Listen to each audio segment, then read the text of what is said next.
Do Jornal Público, este é o Soundbite. Bem-vindos ao Soundbite mais uma vez, sem a voz de Ruben Martins, em sua substituição David Pontes. Olá, Helena.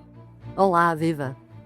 Olá, Ana. Olá, David, estás bem? E hoje vamos ouvir um tema, vamos vogar por águas internacionais, ou pelo menos deveríamos estar só em águas internacionais neste assunto. Estamos a falar da flotilha de solidariedade com a Palestina e que foi interceptada por israelitas e sobre aquela que é a posição dos portugueses. Vamos ouvir os familiares de 2 portugueses que foram detidos pelos israelitas. O Sr. Presidente manifestou total empenho no regresso tanto do Gonçalo como da Beatriz e garantiu-nos que todos os esforços estão a ser feitos. A última confirmação que temos é que eles já terão chegado. São informações que temos da organização da flotilha, não são informações oficiais, mas que neste momento seriam os procedimentos para eles darem entrada em Israel. A última vez que tanto eu e a Francisca falamos com o Gonçalo e com a Beatriz foi na manhã do dia 18 de maio, antes deles serem capturados.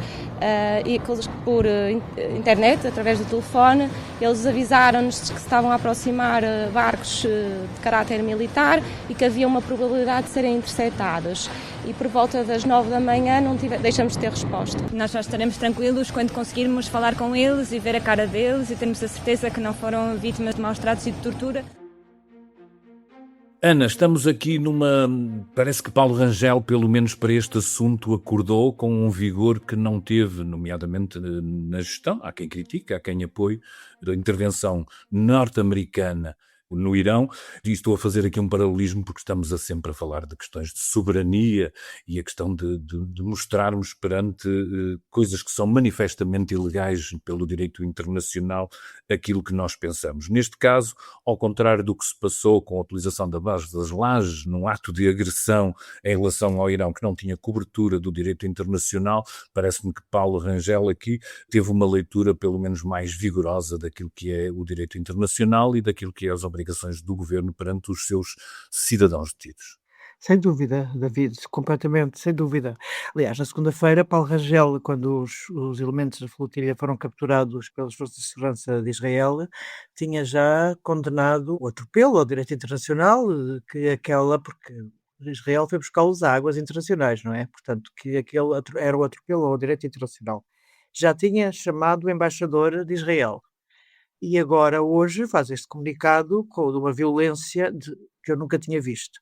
Claro que o comunicado é feito depois do ministro de extrema-direita da Segurança, do ministro do governo israelita, o Ben-Gvir, ter publicado um vídeo em que se vê os elementos da flotilha completamente agachados. É um vídeo absolutamente tenebroso sobre a violência exercida sobre aqueles membros, onde Ben-Gvir festeja a maneira como eles tratam os terroristas, SIC, que faz este vídeo. E, curiosamente, membros do governo israelita, nomeadamente o primeiro-ministro, vieram demarcar-se daquele vídeo dizendo que não representa o Estado de Israel. Infelizmente nós sabemos que representa. Já se tinha acontecido isso com a flotilha onde participou Mariana Mortágua, e não vale a pena dizer, porque se tratam assim, isto é muito fácil de perceber, se tratam assim elementos de uma flotilha humanitária, o que é que farão, a quem eles chamam terroristas, aos elementos da flotilha humanitária, o que é que farão, nós sabemos o que estão a fazer em Gaza e o que estão a fazer no Líbano, não é? Portanto, eu acho que a paciência, o Paulo Rangel acompanhou aqui a União Europeia, muitos países da União Europeia, um comunicado muito parecido com o de Paulo Rangel veio de Giorgia Meloni e também do António Tajani, que é o Ministro dos Negócios Estrangeiros da Itália. O governo belga, através do Negócios Estrangeiros, condenou violentamente. Espanha também. Portanto, está a começar a crescer na Europa, finalmente, até que enfim, porque passou já muito tempo desde que a Europa deixou que exterminar Gaza sem conseguir dizer nada relativamente a Israel, nada de substância, nada de substancial. Mas parece que está aqui a haver algum acordar para esse problema. E acho que Rangel é um símbolo desse acordar da União Europeia para os métodos e o genocídio, eu confesso que uso a palavra, há quem não a use, que se está a passar em Gaza. Helena, houve quem acusasse Paulo Rangel de, na questão das lajes, não ter lido, ou não ter percebido, ou não ter, de alguma forma, traduzido numa atitude diferente a atitude portuguesa em relação aos Estados Unidos, acusando de não perceber que estes Estados Unidos são diferentes daqueles com quem é suposto nós termos uma aliança forte, e chamando a atenção para o facto de países como, nomeadamente, Inglaterra, um aliado tradicional dos Estados Unidos, não ter permitido a utilização das bases. É como a Ana diz, em relação a Israel, estamos mais maduros de perceber que esta Israel também não é a mesma Israel com quem partilhávamos solidariedade e de alguma forma, a capacidade de ir absorvendo, diria eu, abusos, mas estando solidário com uma democracia que se dizia rodeada de ditaduras árabes. O panorama mudou mais claramente no que diz respeito a Israel, mas não amadureceu no que diz respeito a dos Estados Unidos governados por Donald Trump? Acho que sim, acho que em parte isso, e em parte porque a relação que Portugal tem com os Estados Unidos é muito mais estreita do que Portugal tem com Israel e, portanto, torna-se mais fácil esta posição.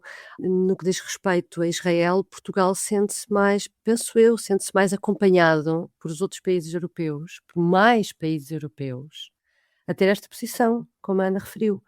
Parece-me a mim que deve-se a isso, esta atitude do governo.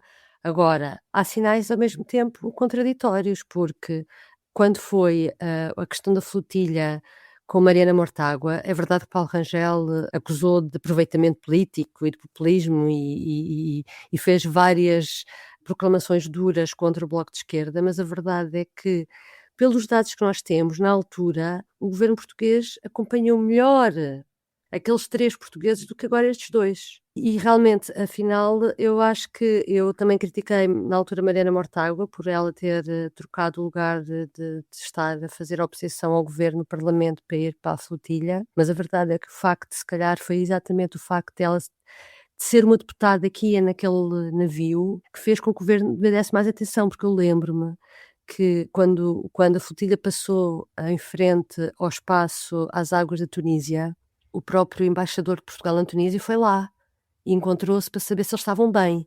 Lembram-se disso? Dele depois de ter dado uma entrevista a dizer isso. E E arranjou depois, um apelo para que eles se mantenham em águas internacionais, ou seja, percebendo que esse era de facto a sua defesa. Não é? sim, mas aí foi para ver se, pronto, que se eles não tinham mais protagonismo. Mas depois, quando são interceptados e são levados para território israelita, a própria embaixadora de Portugal em Israel, Helena Paiva, teve desde a hora a acompanhá-los. E agora eu não percebo o que é que se está a passar, porque isto foi na segunda-feira. Eles foram, como a flotilha diz e bem, foram raptados em águas internacionais. Ainda não se sabe exatamente onde é que eles estão e possivelmente vão dar entrada ou no final do dia de hoje numa prisão no sul, não é? De Israel, mas ainda não se percebe. E, portanto, também por parte, isto para dizer o quê? Por parte do governo português, também há estes sinais contraditórios, não é? Porque ficou muito irritado com outra flotilha e com o protagonismo de Mariana Mortágua, mas agora a verdade é que quase o assunto nós não sabíamos o que é que estava a acontecer e não tem tido assim tanta cobertura. E são 2 portugueses que não se sabe o paradeiro. Portanto, faltava lá Mariana Mortágua para tornar este assunto Não é mediático. impressionante? É. Não é impressionante a diferença? E também a diferença a nível do corpo diplomático. Quer dizer, agora é verdade que chamou o encarregado de negócios de Israel, o MNE. Mas o que é que está a fazer a rede consular lá, não é? E portanto isto é tudo. E aliás, não também recebeu as estranho, famílias. parece-me. Só António José Seguro, o Presidente da República, é que recebeu as famílias. Era isso que eu ia perguntar, Ana. O Presidente da República parece mais atento nesse aspecto do que o Executivo? Há uma diferença? Pois, É eu não por consigo este perceber essa segura? parte. Mas há aqui uma coisa que eu fui ver, da outra vez foi também o Marcelo, na altura presidente, que recebeu a delegação do Bloco para falar sobre a Mariana Mortágua. Eu acho que terá sido combinado entre o Governo e o Presidente. Pois, agora, eu fui ver agora isso também, sim. Alguém a receber, se calhar combinaram que só uma instituição é que iria receber e nesse caso seria Belém. Possivelmente pode ter sido isso. Pode ser. A verdade é que quem tem poderes para acionar os diplomatas portugueses é o MNE. Ok, está bem. Simbolicamente são recebidos pela primeira figura do Estado. Portanto, em termos de hierarquia, estão em cima, mas em termos de problemas e de poderes de acionar a diplomacia portuguesa, o Presidente não tem, claro que tem problema, tem poderes de aconselhar o Governo, obviamente. Muitos ouvintes perguntar-se-ão, nós somos pequeninos, quer nesta história dos Estados Unidos, quer na história de Israel, que importância é que temos, uma coisa que contrasta às vezes com a exposição que alguns políticos nossos conseguem ascender em termos de organismos internacionais, seja na ONU, seja na União Europeia. Mas sabes porquê?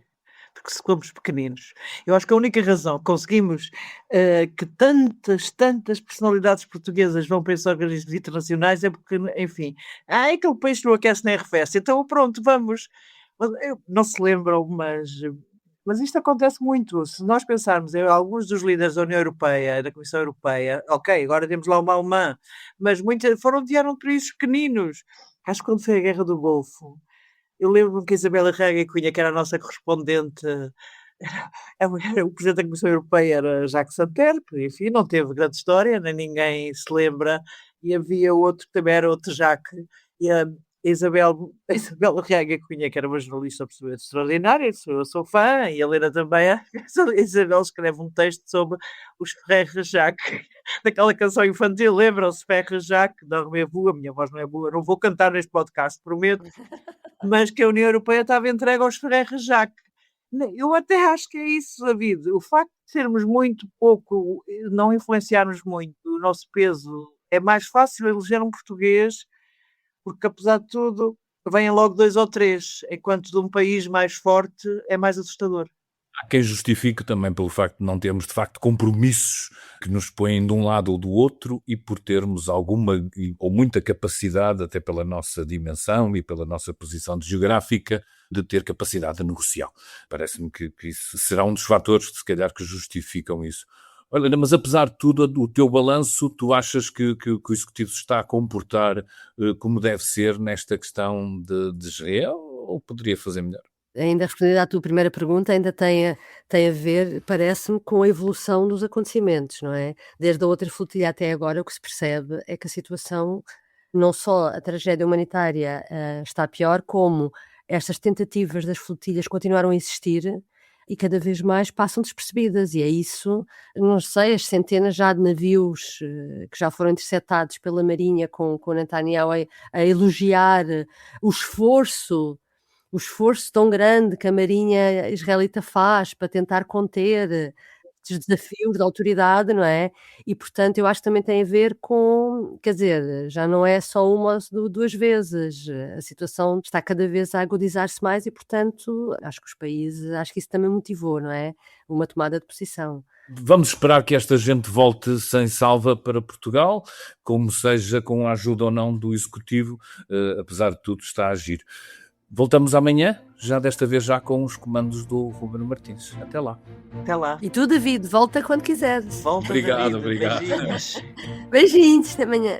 O Soundbites é um programa de Ana Salopes, Helena Pereira e Ruben Martins. A música original é de Ana Marques Maia. Siga o podcast na sua aplicação preferida para não perder os novos episódios.